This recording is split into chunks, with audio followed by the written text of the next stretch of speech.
nous tenons à vous remercier, chers frères et sœurs journalistes, d'être présents ici ce matin à l'immeuble C des HLM Maris,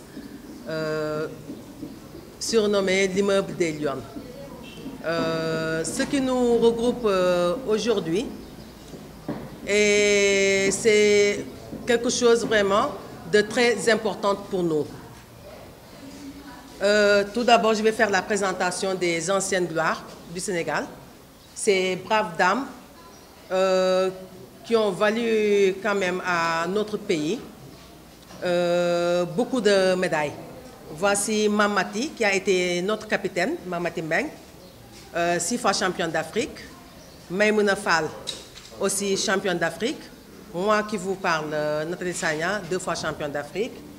Soukaina Sarr, 2 fois championne d'Afrique.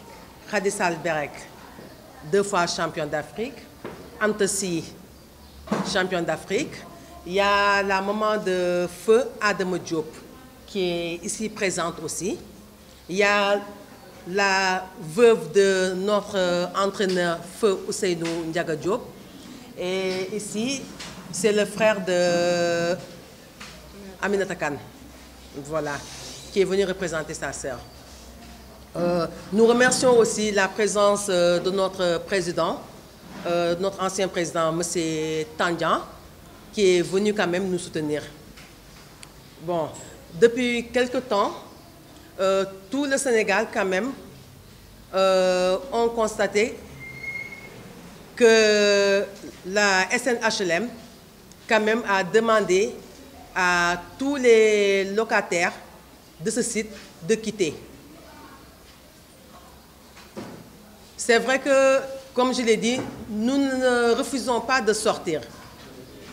Mais quand même, si la SNHLM va jusqu'à nous demander quand même de quitter les lieux, nous voulons tout simplement savoir où est-ce que la société de la SNHLM va nous mettre. Parce que si les habitants des HLM Maris quand même sont allés quand même jusqu'à être confiants, c'est-à-dire d'habiter ce site, c'est grâce à nous, les Lions. Depuis 1997, notre ancien président, le président Abdou Diouf, nous avait offert ces appartements pour services rendus à la nation. Mais depuis, comme je l'ai dit, quelque temps, nous vivons des moments difficiles. Certaines parmi nous ne travaillent plus. Il y a certaines aussi, parmi les joueuses, leurs maris sont malades, d'autres sont à la retraite. Aujourd'hui, après tout ce que nous avons fait pour notre pays, si aujourd'hui notre pays veut nous ridiculiser en nous mettant dehors, c'est cette raison qui nous a poussé aujourd'hui à tirer la sonnette d'alarme pour quand même sensibiliser. Le directeur, l'ancien directeur nous avait dit qu'ils allaient nous mettre dans un autre site. À notre grande surprise, nous avons reçu un papier, un arrêté du préfet nous demandant de quitter. L'arrêté est là. Et pourtant, ces appartements nous ont été offerts par l'ancien président, c'est-à-dire des appartements que nous avons payés cash. Nous avons nos titres fonciers qui sont là.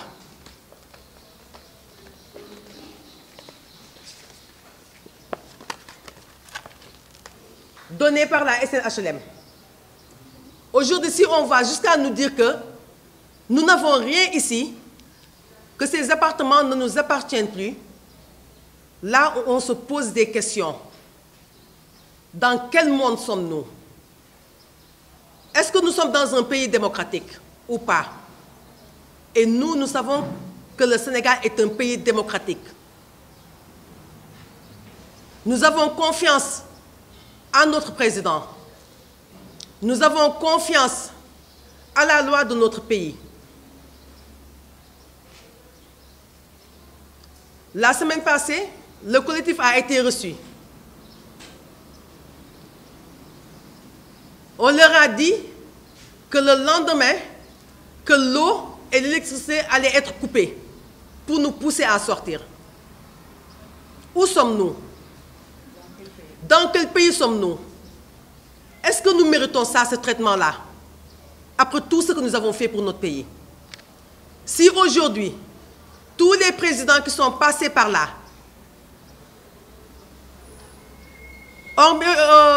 avec celui qui est là aussi, va jusqu'à dire « coup de flouré, amloureille », c'est grâce à ces braves dames-là qui sont là.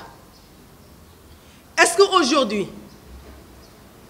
déflourer comme on le dit, les gens auront le courage, les sportifs, de faire comme on le dit, déflourer? Nos jeunes sœurs, à qui on a offert tout récemment des maisons, est-ce que d'ici 10 ans, elles n'auront pas le même traitement que nous?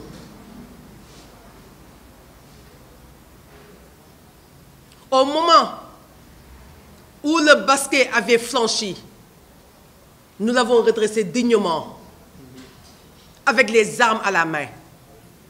Nous avons toujours préféré mourir sur le terrain que de rentrer bredouille sans médaille. Comme on le dit, l'État c'est nous, parce que nous sommes des ambassadrices de notre pays, donc l'État c'est nous.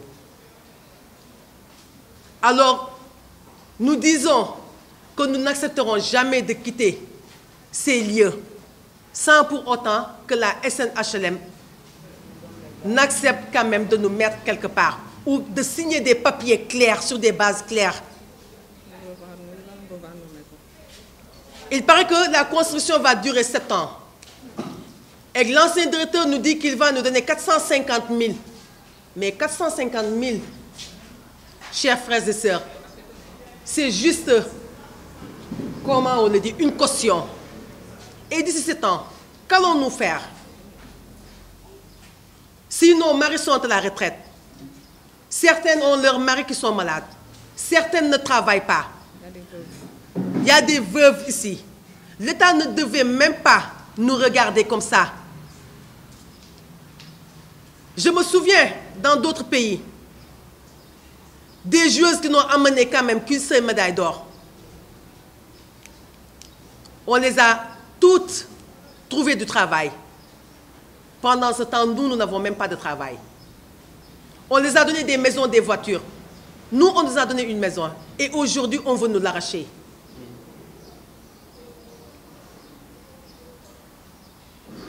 Et pourtant, comme je vous l'ai dit tout le temps, quand on se regroupait sous les escaliers du stade Marius Ndiaye, pas dans des hôtels 5 étoiles. Actuellement, tous les sportifs se regroupent dans des hôtels 5 étoiles. Nous, on se regroupait sous les escaliers. On se douchait dans les toilettes des stades. On dormait là-bas. C'est nous-mêmes qui lavions les toilettes pour pouvoir quand même y accéder. Est-ce que, chers frères et sœurs, ces braves dames-là qui sont ici devant vous, qui ont tout donné pour leur pays, qui ont mouillé, pendant que le Sénégal est resté pendant des années sans amener des médailles, nous sommes restés des années à amener des médailles d'or. Nous avons fait notre fierté de notre pays. Successivement. Tout à fait, ma sœur. Mais aujourd'hui, on est à la rue. Parce qu'on a reçu un papier, on est à la rue. Mais nous leur disons que nous préférons mourir que de sortir. On nous tue, mais on ne nous déshonore pas. Car nous n'avons jamais déshonoré notre pays. Je sais que notre président ne regardera pas cette situation continuer. Et nous l'espérons. Et je lance un appel aussi à mes jeunes sœurs, leur disant, certes, aujourd'hui, nous sommes dans cette situation. Qu'est-ce qui nous dit que demain, elles ne seront pas dans la même situation que nous?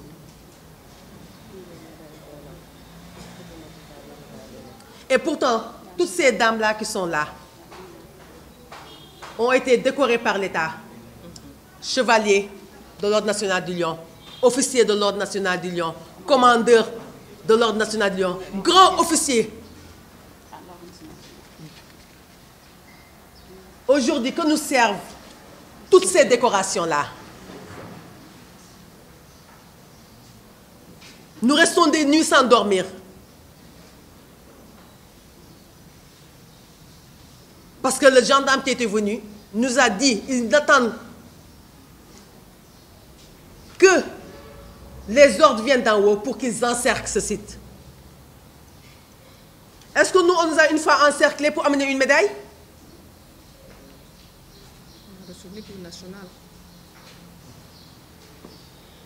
Nous avons toujours fait retentir l'hymne national dans tous les pays d'Afrique.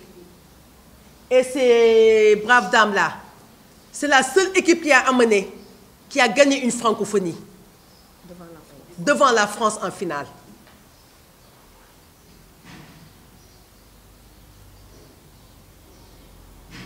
Tout ce que M. Kassé nous avait dit, il n'a rien fait de tout ce qu'il avait dit avec nous. Et je pense que quand deux personnes se regardent dans les yeux, si la personne va jusqu'à quand même te regarder dans les yeux, prendre des mesures, surtout des mesures devant des grandes dames, je pense que le mieux c'est de la respecter. Et non pas nous dire qu'aujourd'hui, ça ne le concerne plus. C'est vrai que ça ne le concerne plus parce qu'il a quitté la SNHLM et on lui a confié une grande boîte, la SICAP. Il dit que ce n'est plus de son ressort, que c'est du ressort de l'État. Et pourtant, de la présidence, du moins, tant mieux pour moi. Et pourtant, moi qui vous parle, mon appartement est resté 5 ans. On devait me payer des compensations.